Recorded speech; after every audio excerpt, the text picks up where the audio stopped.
Welcome to the Hunting Beast Podcast, your source for hunting tactics, news, and stories.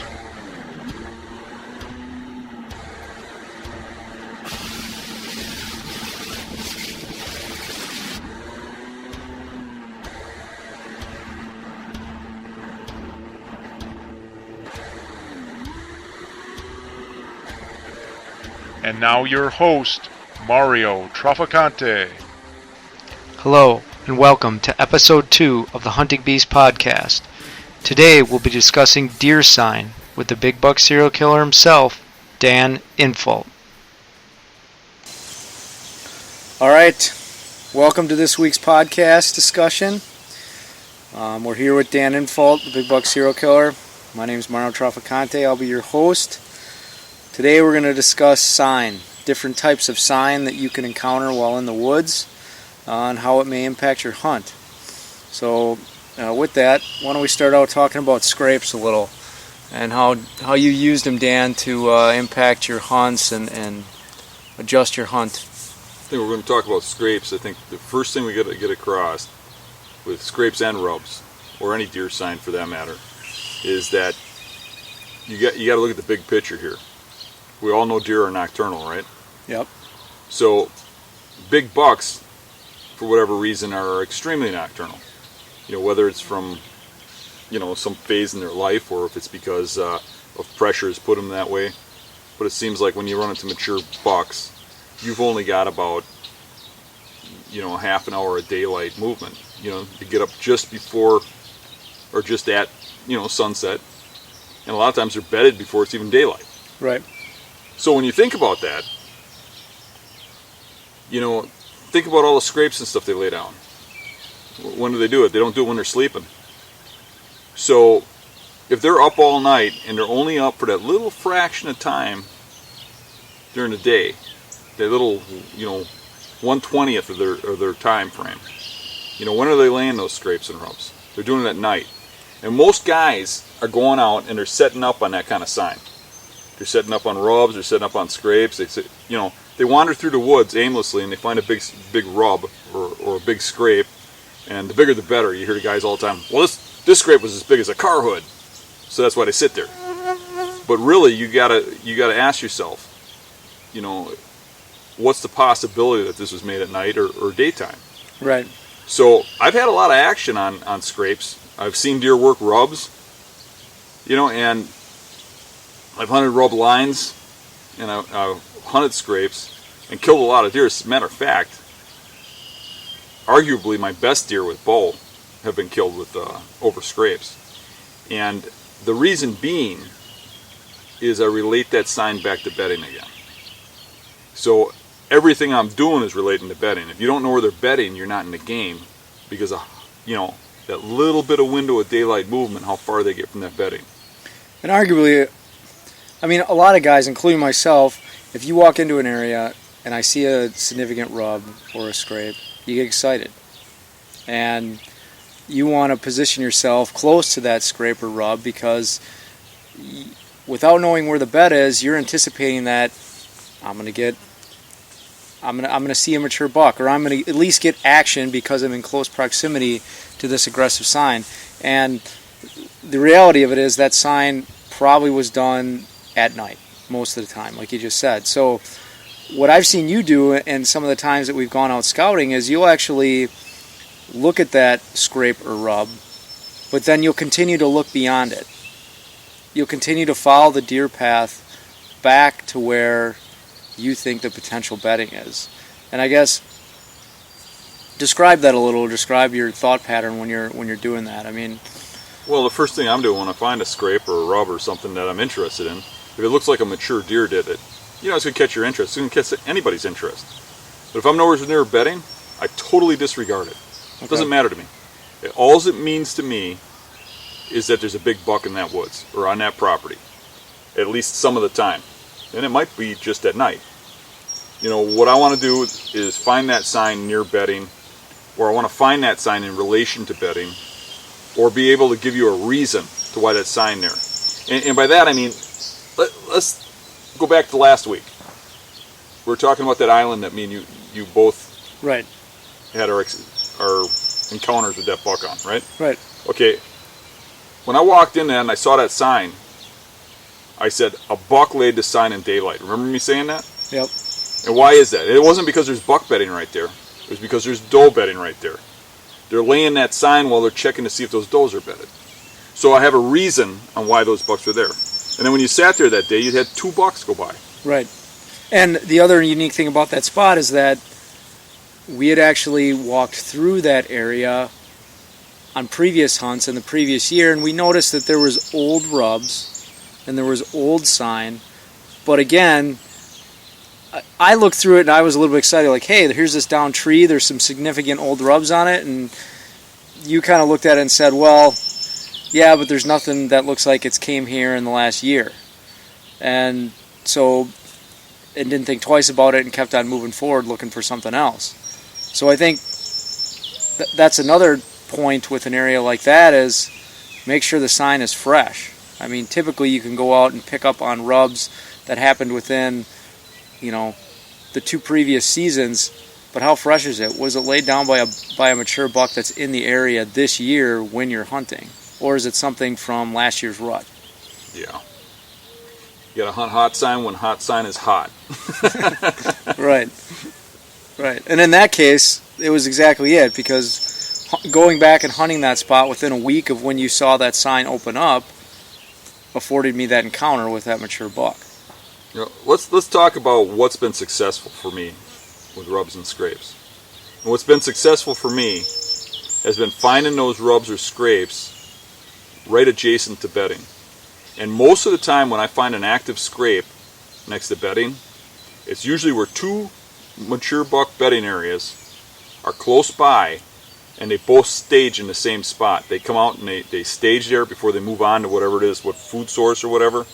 And it's like I don't want to call it a meeting place. They don't come out at the same time or whatever, but they both go there, lay down their scent, and the other one will come out and check it out.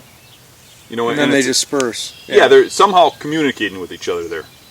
The other thing that you mentioned before, too, about these buck beds being in proximity to the scrapes is that those beds might not be used all year round. I mean, again, it depends on the bed, but you mentioned before that certain beds might just be rut beds, and a scrape or a rub might be an indicator of a doe bedding adjacent to an area where a buck might have a satellite bed where he only hangs out just to monitor the doe bedding area.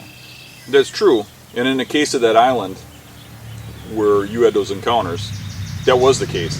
That bed was a rut bed set up specifically to monitor those does. I mean, we went and looked at that bed as soon as we were done, with hunting season. Right.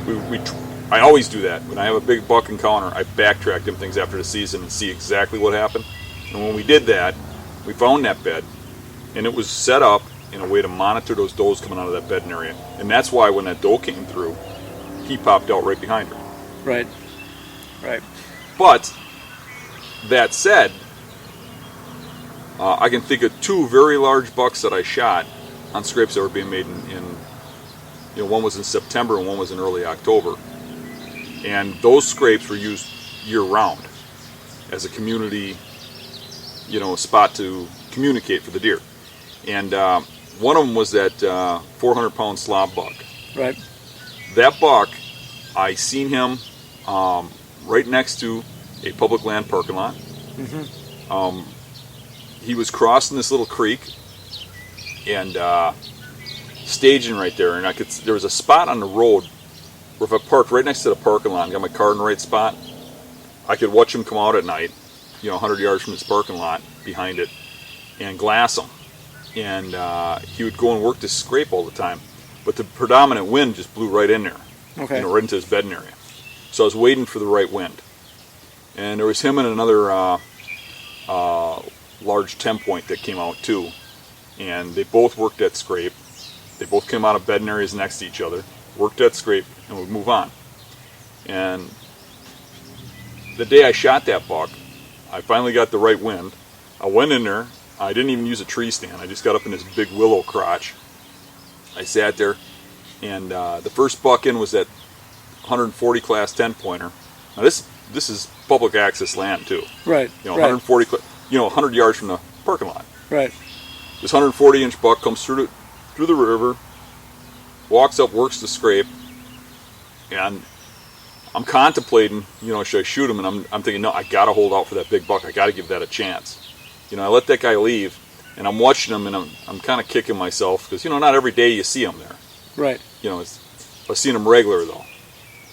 And then out of the corner of my eye, I see a little ripple in the river, and here comes that big boy.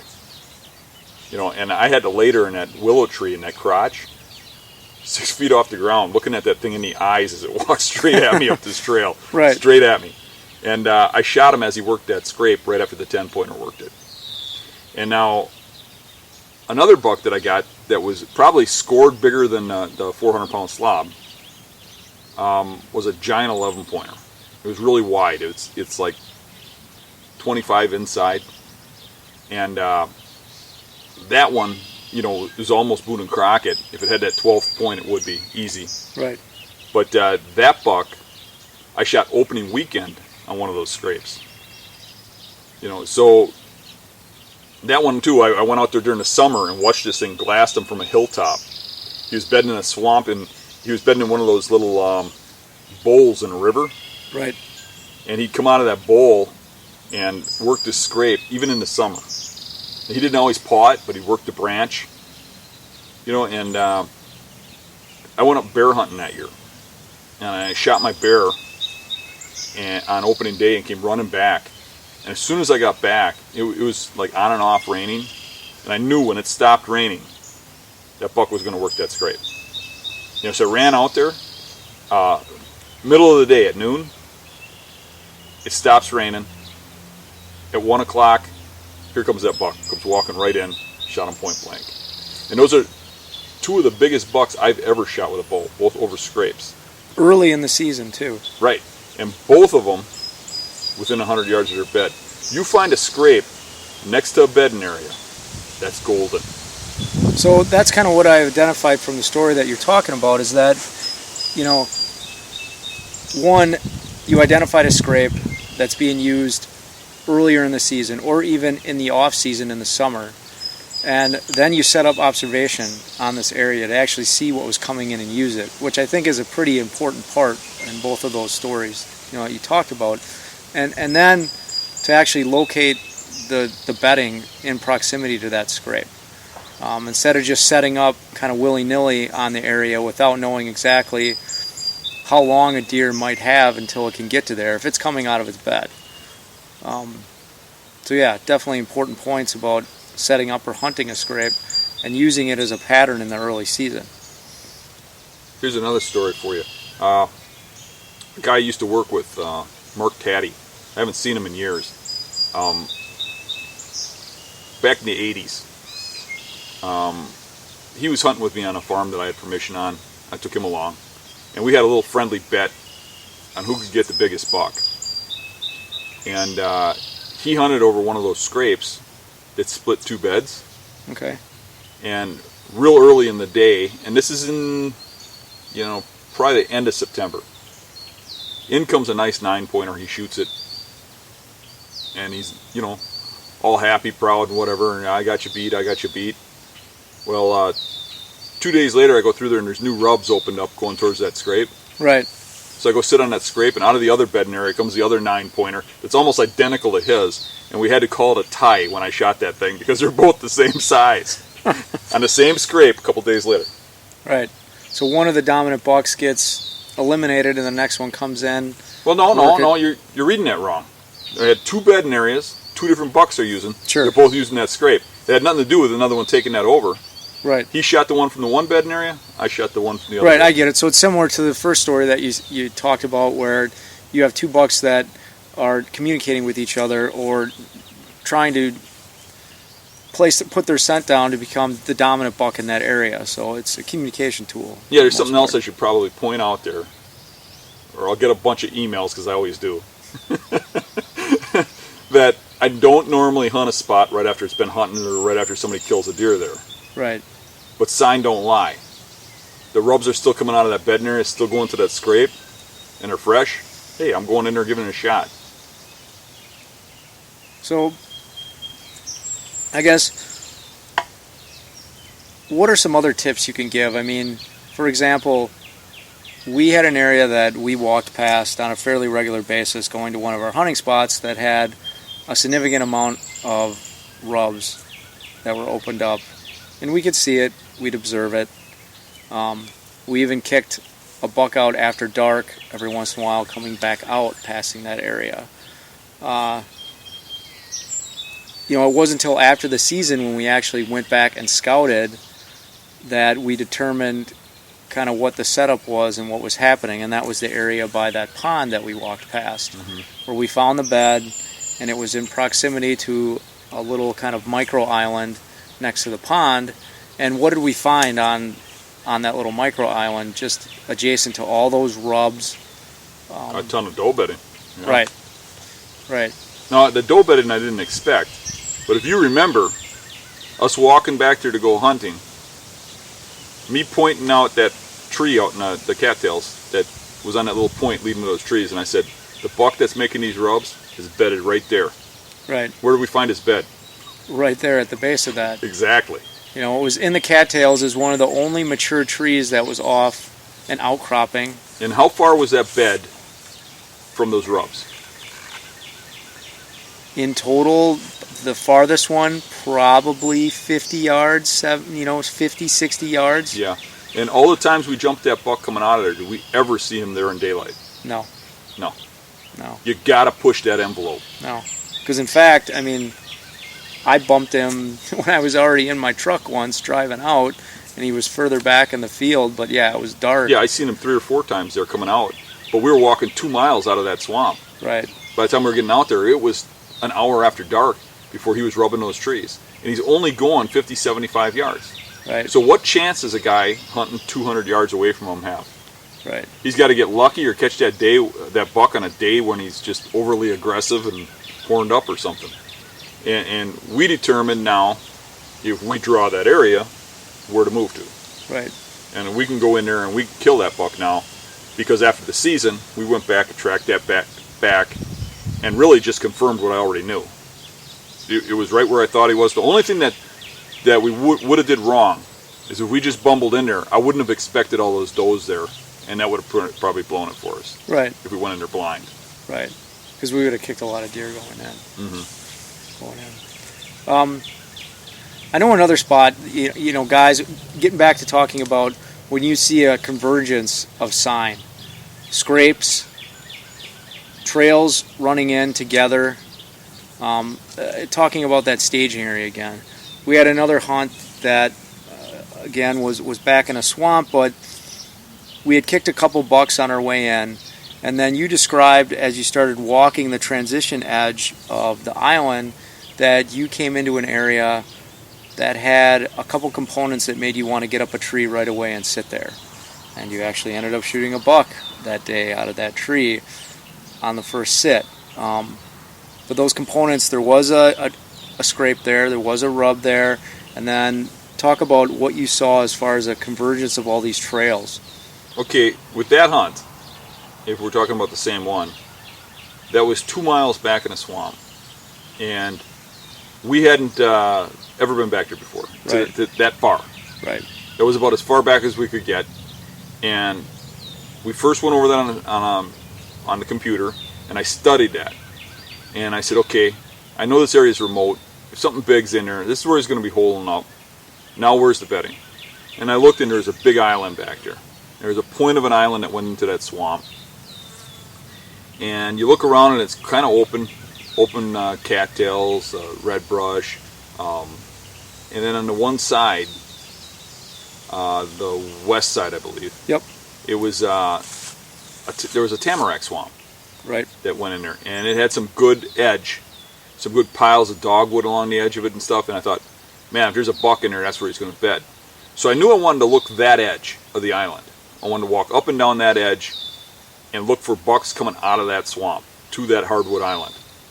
And when I looked at the map, I could see the deer trails coming out of certain little patches of dogwood and at certain tree bases. and I could see them go to one point all meeting. And I determined that that's probably where I want to be, but I didn't want to go in there, and not give everything a chance, sit in the wrong spot and have the deer come out 100 yards down. Right. So I walked that whole edge, walked back, and determined that, yep, exactly where I picked on the map is where I need to be. Walked in there. You can see the staging area. All the trails that I could see on the map were still there. They came out and they met in one spot, and there's a scrape under that. And I thought, all right. There's a scrape where a whole bunch of bedding areas, the trails meet. Right. So I climbed that tree, and I don't think I was there very long, was I? No, because I wasn't even set up in my stand yet. Yeah. He didn't come straight in, though, arguably. He got up, and he was with another buck, and he was sparring, and he started moving off, and he wasn't coming directly to me. Right. But I heard him get out of his bed because it was all water. I could hear him sloshing. Right. And then you could hear him sparring. And then the sparring got a little further away. And I did something I don't do a lot. I got out the old desperation call. I gave him a couple grunts. He turned around, and he came right in. And probably because that's the spot where all them bucks meet. Right. So he's expecting a buck to be there. Yeah, he heard that noise, and he's expecting another buck to be there in the Right, that's where the community area. scrape is for all the beds around there. He came in, he actually worked a tree really hard right next to me. And as soon as he stepped out of the way from that tree, from the clearing, I shot him. And there was another scrape buck. Right.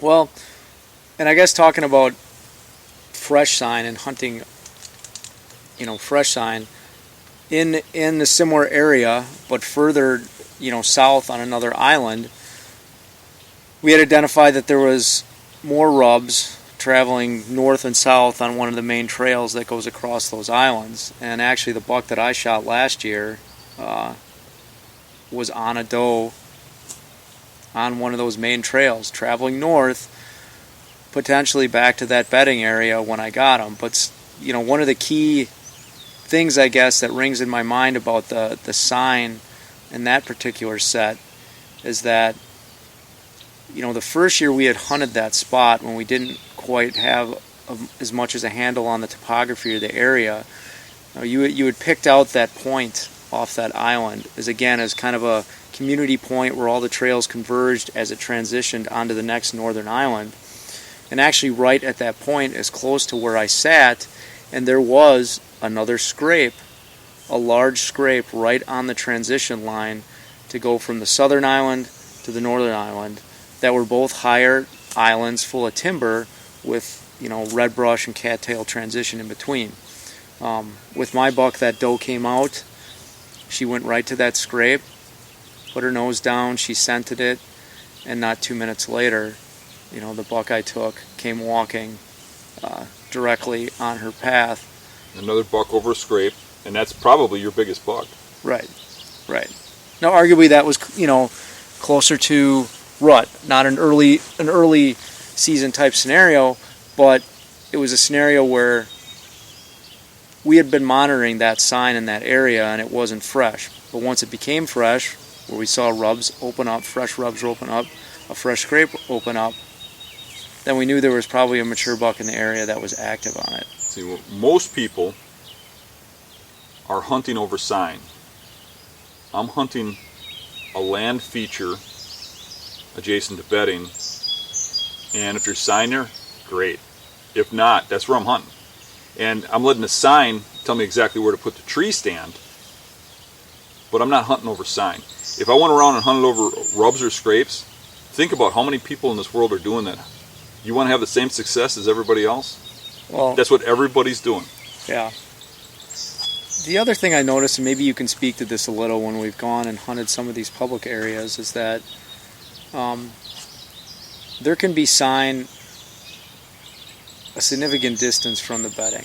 And some of these spots, the bedding, you're pretty familiar with the bedding. And in particular, there's been times when there's a mature buck in the area and there's a lot of pressure from other people hunting this mature buck. But you've told me how you've used sign, rub lines to actually traverse what this buck is doing and find where where they're potentially bedding. And there was kind of a buck last year on some public that you had that play out. Yeah, in that particular spot, you have to know it though. I mean, some regular Joe ain't going to go back there, find this rub line and say, okay, they're bedding 100 yards over there. I had to find that bedding, hunt it a year or two, and start to relate things. But there's a rub line that's probably, I don't know, what do you think, 200 yards from the beds? Right. And I know you went out there with me to get that last buck, so you've seen all that. But right. That rub line's probably 200 yards from that buck, and then there's another one that's probably 400 or 500 yards from where that buck beds. Or I shouldn't say that buck bedding area. Right. But when those rub lines open up, I can go sit there. I know a buck's going out. I mean, it's that easy. And I've probably killed, a dozen bucks out of that bed. If you include the ones I put friends on and stuff, I mean, every year there's a good buck beds in there. If somebody else stumbles in there, then it goes south. But it's just a great bedding spot. But instead of bumbling in there and hunting it at the wrong time, I can monitor that rub line now that I know where it's at. And when that opens up, even though it's nowhere near the bedding, there's a buck there. Yeah. And that's how I got that really big 10-footer. That's the Rome Legend one. Right. That buck was living on private land, and he would only come across the street like pre-rut. And then he would chase the does, on my side of the street. Right. And everybody in town was after that buck. And I just sat back, let them all chase him around and hunt him until I started hearing rumors people were shining him on the public land. I went over and checked that rub line. It was opened up. First day I hunted him. That was Halloween night. Sure. First night I hunted him. Shot him. And I think that was one of the bucks where you actually had to walk past some people that were sitting further up. Yep. Sitting further up on the rub line. Yeah, I walked under people's stands. They were like, not liking me walking past them, but there's only one way to get back there. But I know damn well they're not going to shoot something sitting out of a tree in the middle of a field. Right. But they're sitting there because there's a rub there, or there's a scrape there, or, in a big track, and, What's your feeling about, and I know some guys use this from time to time, is setting up a mock scrape, or going in and breaking a branch and setting up a mock licking branch, or maybe even scarring up a tree. In general, just setting up artificial sign in an area. I think some guys are really bored and they want to do things. But honestly, though, that stuff works, but I think it works limited. It's great for guys that like trail camera pictures and stuff. But if you really want to get the real big, mature, smart deer, you got to catch them by utter surprise. Not set up in some spot where you're leaving your scent and you're putting your urine there that ain't quite what he's used to, and there's foreign odors there and stuff. You're not a deer. So right. I mean, it works. I've seen it work. So I'm not knocking it. I mean, if that's your thing, great. But to me, it's about catching them by utter surprise. I think those mature bucks, they get to be 5 years old or older, they're on the top of their game. One little mistake, and you're done. So I don't leave no room for error. I don't mess around with that stuff. And another thing about it is, it's like a hunter trap. You get a little action with it, you get some pictures with it and stuff, and you're playing around with this thing, and all of a sudden your season's over and you ain't got no buck. Right. It's like the guys that bait. I mean, they get deer coming in, and they keep hunting around it, and I seen one, or there's a big rub there, and they keep hunting it. All of a sudden their season's over. Right. So again, a lot of it revolves back to finding out where the primary bedding is. And if you do, what I'm hearing more of is that if you do identify this sign, you're really going to set up observation on that area. You've picked out an area specifically because of its topography or how it's adjacent to bedding. And then if fresh sign starts to open up in that area, then that's one piece of the puzzle of the confirmation that there's actually a mature buck in that bed. For the most part. Right. And Yep. and then if you're able to sit back in a couple of cases you described and actually observe a mature animal coming out of there or observe a animal coming out of there, then you know that this is what's living in the area.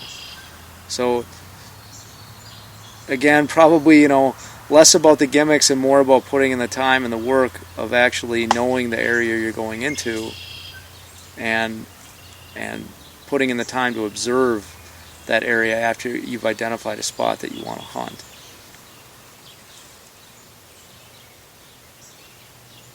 When you're looking at this sign a lot around these bedding areas and you get to know certain bucks, there's certain things you start coming onto. One big thing for me has been observing these bucks coming out of these bedding areas where I know that buck. I know his rub line. I know who's in there. And there's a correlation with the height of the rub and the age of the buck. And to say I'm convinced of that is a downplay, because I'm positive of it. Yeah. I know it. I mean, these mature bucks, when they get to be over 5 years old, are all rubbing as high as my chest. With the center of the rub surface. Right. And you watch 1.5-year-old bucks rub, and they're rubbing down by my knees, below my knees. The 2.5s are at my thighs, and the 3.5s are at my waist. And if there's any room for error, it's with mature bucks. I mean, because they might be a little different. And I'm sure there's short bucks and tall bucks and crap, but for the most part, rub height means more to me than diameter. I've seen, 1.5-year-old 8-pointers with a 12-inch rack. Right. Rub the hell out of a 9-inch pine tree. I seen a spike scar up a pine tree one time that anybody would have thought was a great big buck. But in both those cases, he was down by the ground. It was below my knees. Sure. And those big bucks are rubbing up higher. And, if you call me fruity, fine. But I can guarantee you ain't no spike rubbing a tree up high. Right. So if you find a rub that's chest high, I guarantee you, even if it's a 4-inch tree, it's a mature buck. Right. And that makes sense. And again, it's one of those things that you've observed through experience too, by observing a rub that's high and then actually observing the animal come out of that area. I tell you, I even went beyond that and I did a little study on my own, and I measured rub height. I cut the study off a little bit short. I never got it finished, but I checked enough rubs to know that there's a consistency here. And there was, when I graphed the rub heights, there was like 4 peaks for the different ages. There's like certain areas or heights where not getting rubbed near as much as certain other areas. Like there's peaks, like a 1-year-old's rubbing here, a 2-year-old's rubbing here. You know what I'm saying? Right. Yeah. So, how else do you use sign to identify potentially primary bedding versus auxiliary bedding, or doe beds versus buck beds? Does sign play into that? A little. Yeah. I think it's more about finding the bedding area. And then, if you're sign, not sign, or whatever,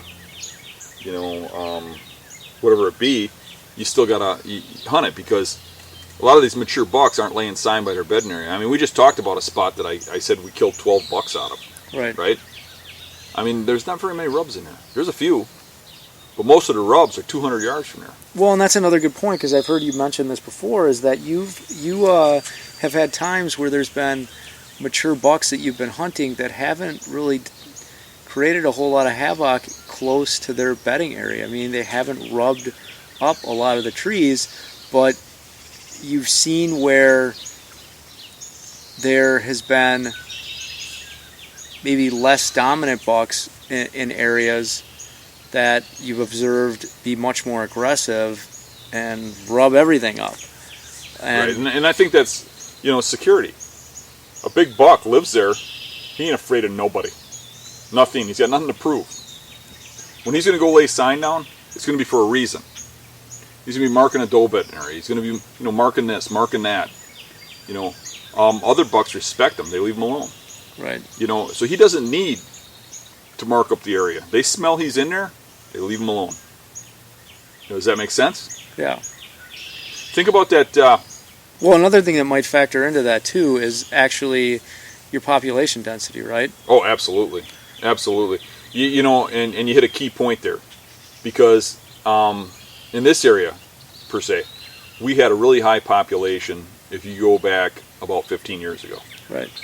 And all the buck bedding areas out here were really easy to find because they're just loaded with rubs. The population plummeted because the DNR started killing all these deer in the name of CWD. Right. And now with the lower population, those bedding areas still got good bucks in them, but less of them, and there's no rubs. Right. Think about that bedding area by Dave's farm. I mean, that was tore up with rubs years ago. It's still the primary bedding. It's still where we kill the big bucks.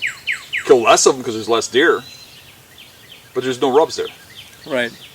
So some of that is population density spawns competition, whether it's several immature bucks or one or two mature bucks and more immature bucks, but they're going to compete with each other, and that competition is going to cause them to go out and put down more sign. Well, if you think about it now, I know a lot of people think bucks randomly bed all over the woods, but they don't. There's key spots they bed in. Right. And there's only so many of those. So when you only got so many of those spots, every buck wants to bed in those spots. And if you got a high population, every buck in the woods wants to bed in one of those spots. In the lesser deer, they get spit out all over the place in the random spots. Right. And a buck is going to mark that as his area if he's got a lot of other bucks trying to go in there. And in high populations, I'll watch a buck go into a bedding area, bed down, and another buck go in there and him get up and leave, and the next buck go in there and smell the second buck and leave. The third buck might be even bigger, go in there, and then that buck gets up and leaves. There's a dominance thing that plays into it. Right. Right. So whenever there's dominance playing into it, there's a show of hands. And how do bucks do that? They put a big old rub there with their scent on it. Just to mention briefly, because it's got to be brought up with sign, obviously, is just a little bit on track size, and track size leading into a bedding area, leading out of a bedding area. How have you used track size, or what's a good rule of thumb for you for that when determining a mature animal? You drop 4 fingers in it, it's a mature animal. 4 fingers put together in your hand. You drop that in the track, it's a mature animal. And, not to dive down too far down the rabbit hole of tracking, but from a sign perspective, what features do you look for in the track per se? Well, that lets you know that's an animal that's. I got to take that back for a second here. Been there or. Yeah, the reason I'm taking that back is because people are going to go around dropping their hands in tracks all the time, saying. Well, the soil factors into it, and. Right. Yeah. Running tracks will spread out more than four fingers. It's got to be a walking track. Right. And you can tell a walking track because you get a good image of the track into the ground. It's not blown out. It doesn't look like it's skidded. You know what I'm saying? Right. And like you said, soft soil can make them spread a little further too. What was your other question? Well, just how do you age the track? I know you've told me before, and that you have. Well, you look at the moisture in the dust and the dirt. Is the inside of the track, the ground dry? Did it break the dirt and the dirt's still wet? Right. Look at the pieces that are blown up onto the, when that, a 200-pound animal puts his hoof down, crumbs come up, right? Right. You look at those pieces, if you take a little twig and you flick at them, are they stuck to the ground or are they still loose? Right. How much detail can you see in that track? And I can say that till I'm blue in the face. You ain't going to pick that up. The only way you're going to pick that up is you go out there and you look at those tracks. And even that might not help you. But one thing that will help you is if you go out in your backyard and lay down a footprint of your own. Take a track of it every day, a picture of it every day. See how it deteriorates. Right. You'll start to see what I mean. And you can do that with a deer track too if you know it's fresh. Go out there, take a picture of it. Go there the next day and take a digital picture of it. And then start looking at those pictures really close. If you really want to know, that's what's going to teach you. You got to get out there and observe it. Right? Yeah. When you were talking about sign before, I want to tell you, you kept wanting to ask me something, and I wanted to say this so bad. But the biggest buck I ever shot was in the 180s. Mm-hmm. That's that one I crawled up on. Right. That buck, I watched him bed in the same spot for 2 years. I picked up a shed antler right out of that bed of his the year before I shot him.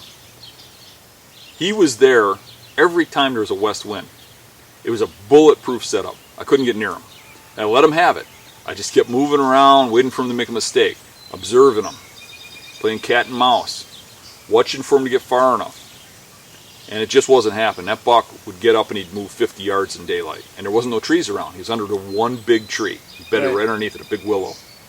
And the important thing here is that when I went down and looked at that bed, I picked up that shed, I went down there and I eventually killed that buck there. I really looked at that bed close. I actually seen another buck, 160s, come out of there once.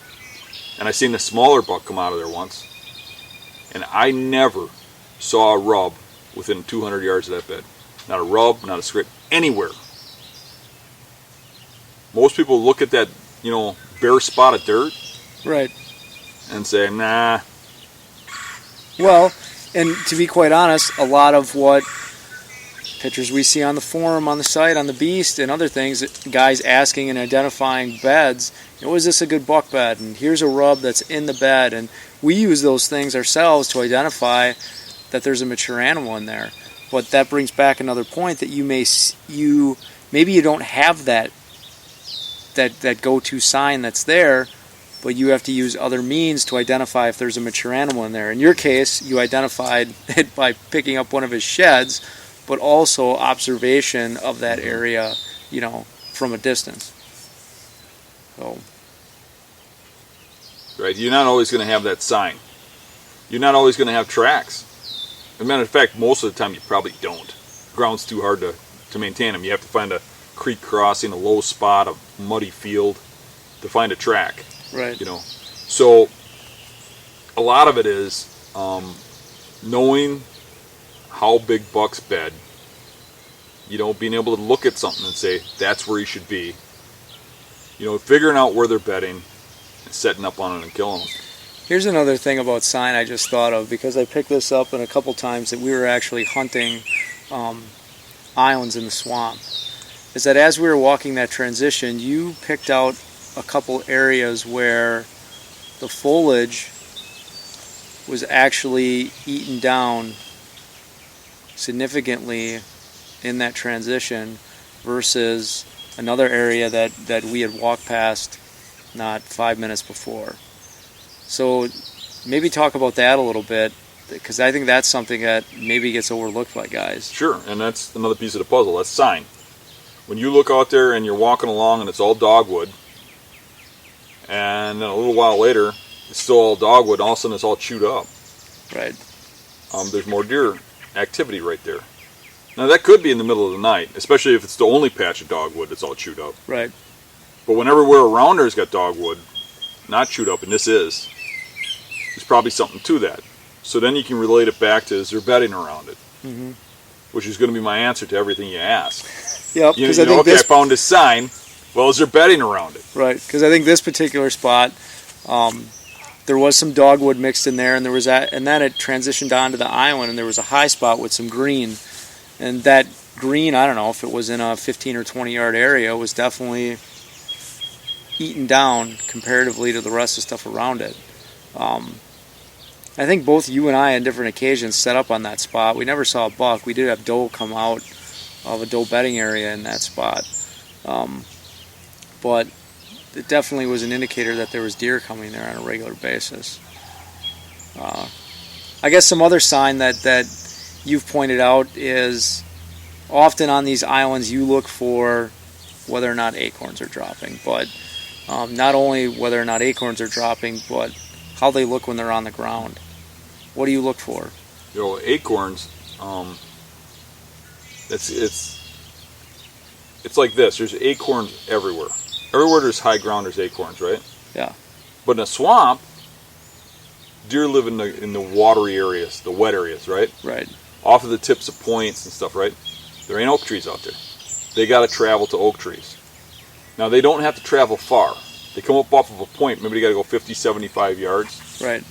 But the oak trees that are getting hit off of those points, that's where you're going to kill those bucks. So I'm setting up on points that are timbered with oak trees and stuff, and using oak trees, but there's oak trees everywhere.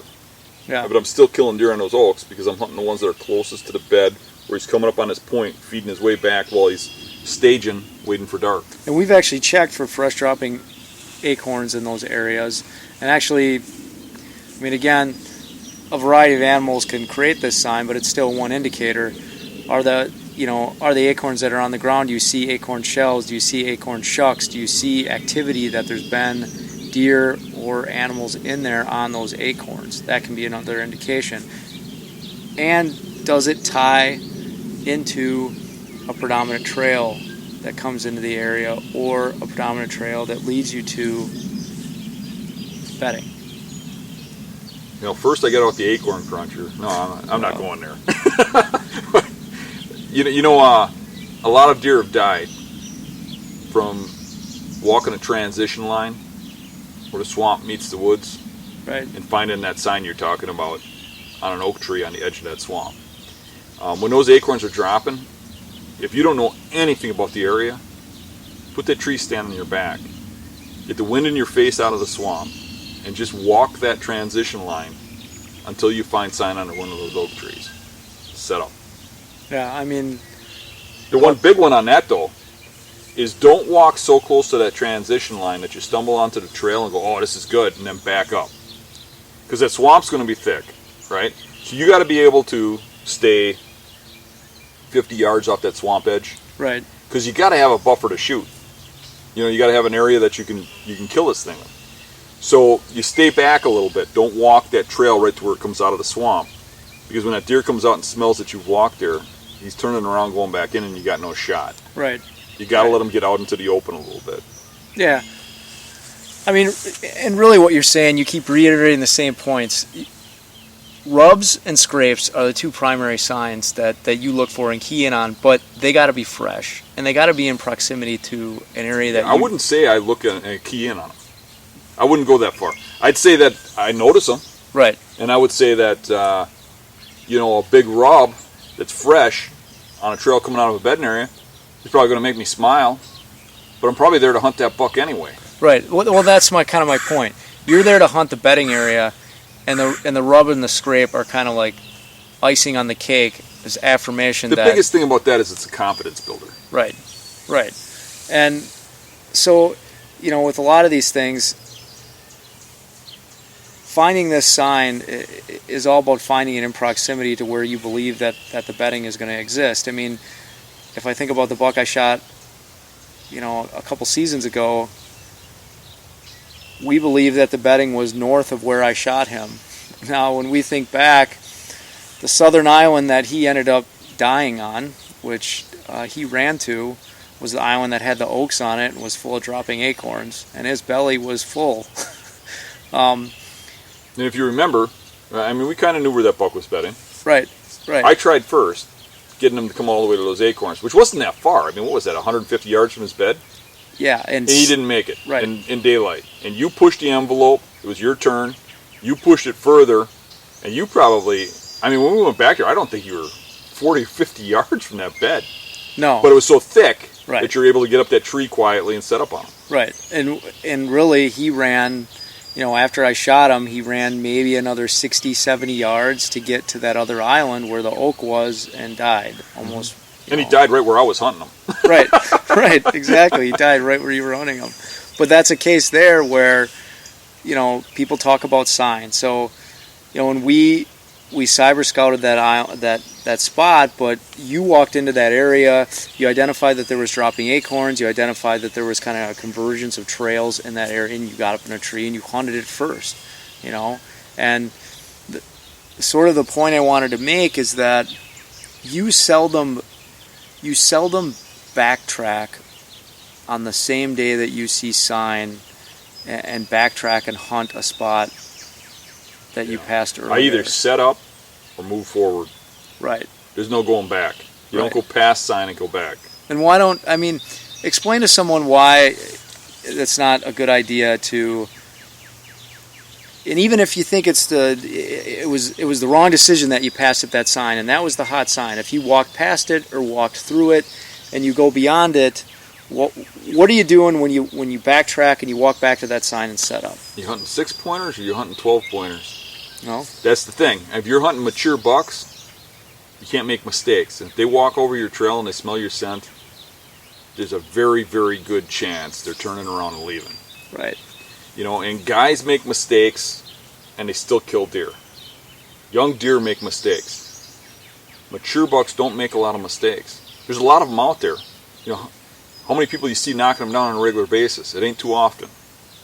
And the thing with me is, I try to make everything as perfect as possible. I mean, we all make mistakes, but every time I make a mistake, I'm correcting it. I'm looking at it. I'm dwelling on it. I don't dwell so much on the successes. I dwell on the negatives. And it's not really a negative for me anymore. So I've killed enough deer, I'm comfortable with one getting away. Right. But I kind of smile, wave goodbye, and then I put the pieces together. Right. What happened here? Right. How did he get out of here alive? Because that doesn't happen too often with me. Right. What happened here? What went wrong? And I want to make sure that never happens again. If my tree stand makes a squeak, I'm taking that thing apart when I get home and I'm fixing that. Right. And I'm making sure that ain't happening again. If it happens once, that happens to everybody. If you go out hunting with a guy and he says, yeah, the buck spooked, my tree stand squeaked, I hate that, it does that all the time, I don't want to hunt with that guy no more. Because why does it do it all the time? Because he's a slob hunter. And I don't mean that to degrade anybody, but he's not worried about success. Because if he was worried about it, he'd fix that problem. So I'm constantly, looking at, well, okay, what did I miss here about the wind that thing winded me where it shouldn't have? What's happening here with this air currents? What's happening here that thing caught my movement? Am I skylit? Is it the color of the shirt? Right. Is it something I'm wearing? How did that thing spot me up here? If there's something that goes wrong, I'm fixing it. And with your moving forward, I'm not giving that deer an inch of my scent. I'm not getting it up there and then going backwards. It's not happening. Right. If I go to some place and I do have to turn around, I'm going to be able to shoot that spot I walked to. Because if a deer gets there and sniffs it, I'm going to shoot him. Right. Well, and I think, we all do this because we don't have unlimited time to go and scout every spot that we want to hunt and know intimately where the bedding is in every area. But we can look at a map and we can make some assumptions of where we think it is. Let's say you're hunting an area that maybe it's a private piece or it's a public piece, depending on the pressure. If you have the opportunity to go back there multiple times, stage hunt it, right? Go in a certain amount till you see that sign that particularly catches your eye. And yeah, think about how we hunted that swamp. Yep. We divided that swamp up because we only have one axis. Right. So we divided it up into sections, and we decided, okay, where do we hunt first, second, third, fourth? And there was a few days we didn't hunt because of the wind. Because of the wind. Right. Because we waited for everything to be perfect for those spots. Even though they weren't even our best pick spots. But those spots are getting hunted before we move beyond that point. We're going to cover this whole swamp. And we had to be patient. But I mean, what are we hunting there? Like 15 times and we killed 2 bucks? Right. And that's a little bit different scenario because it's not as highly pressured. There may be another spot where where you have to get in there and get to a particular area, and you can't wait to hunt it several times per se and stage yourself back in. But that takes a little more knowing what the area is. But in that case, you may pass up sign because you need to get to your specific spot that you've identified as topography that you want to hunt. Yeah, you got to be able to walk past big rubs, big scrapes, and not even really look at them because they're made in daylight or they're not where they belong. Right. If you know how big bucks bed, you can look at an area and go, yeah, this is made at night. And that's a good point, because if you've identified an area, and a lot of the guys on the forum, if you're trying to identify a bedding area and you walk into a spot and right away you see good sign, a scrape or a rub or a big track, but you're not in close proximity to where you need to be to your bed. Yeah, don't climb a tree. Don't climb a tree. Keep going. Keep going. Right. Right. Don't get drawn in. Save that for the other guy that's getting out of his truck a little bit late and coming behind you. You know. You know, a lot of that I want to blame on TV. You know, you watch these TV shows, everybody's setting up on that sign. Everybody's setting up on rubs or open fields and stuff.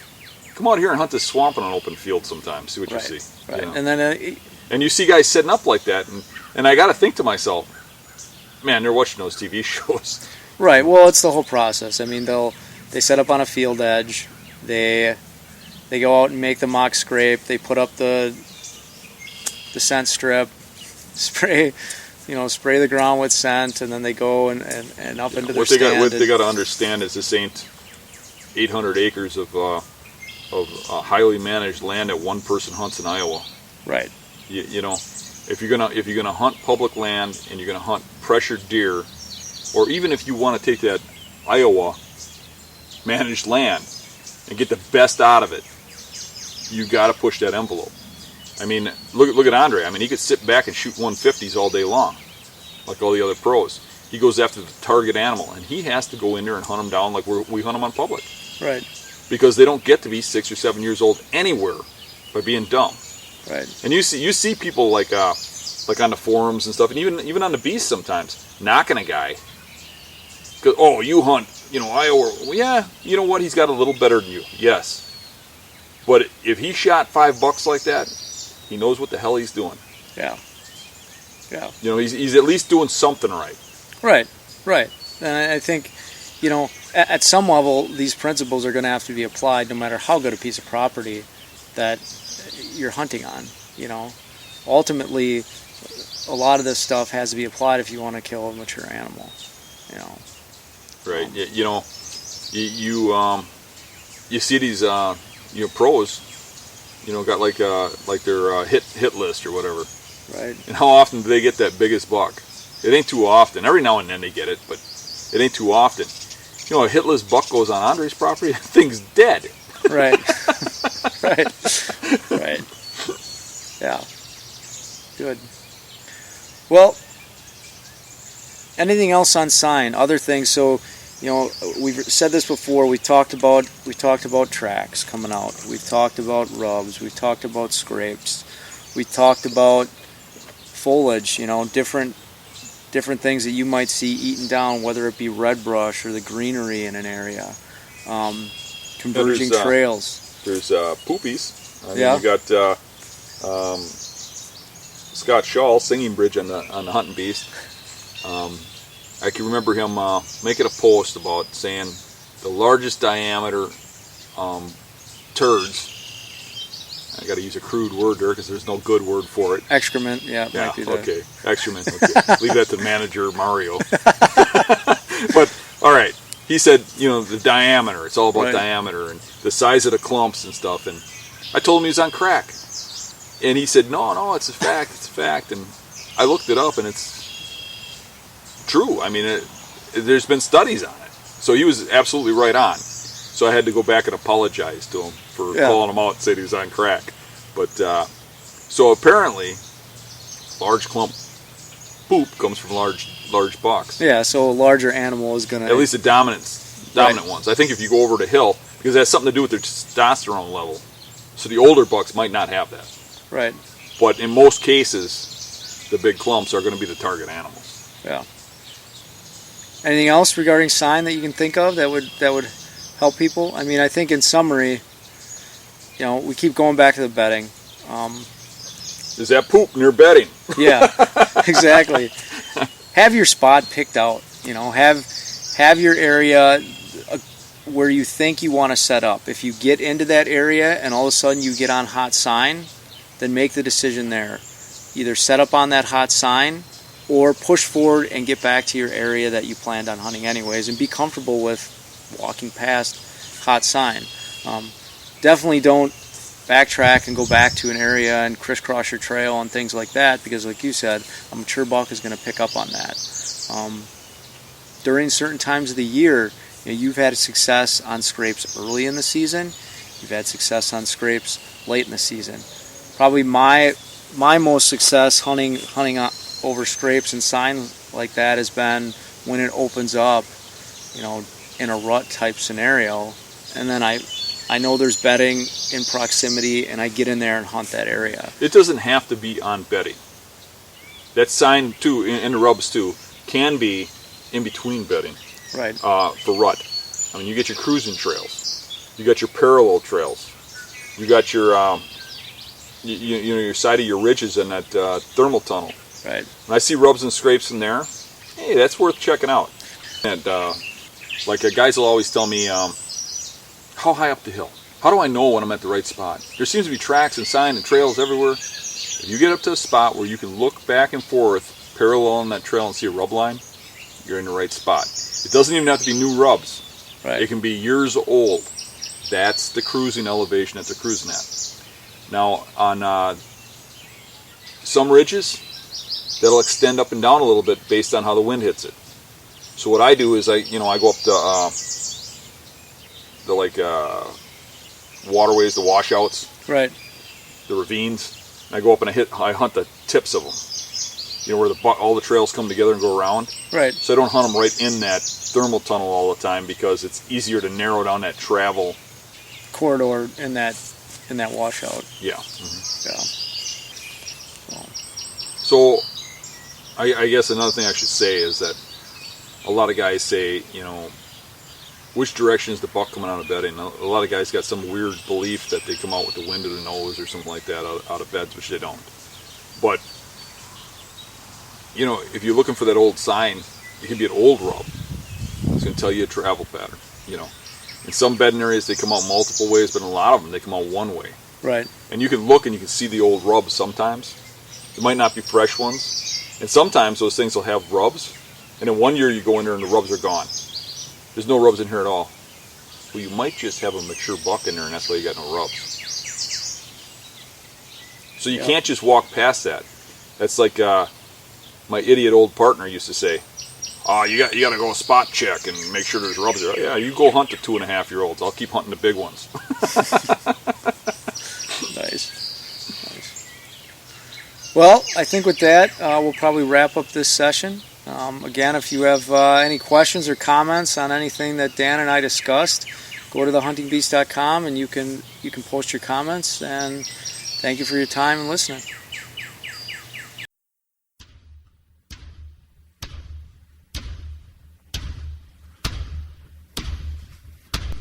That concludes today's podcast episode. Please go to thehuntingbeast.com to post any discussions, questions, or comments regarding today's podcast episode.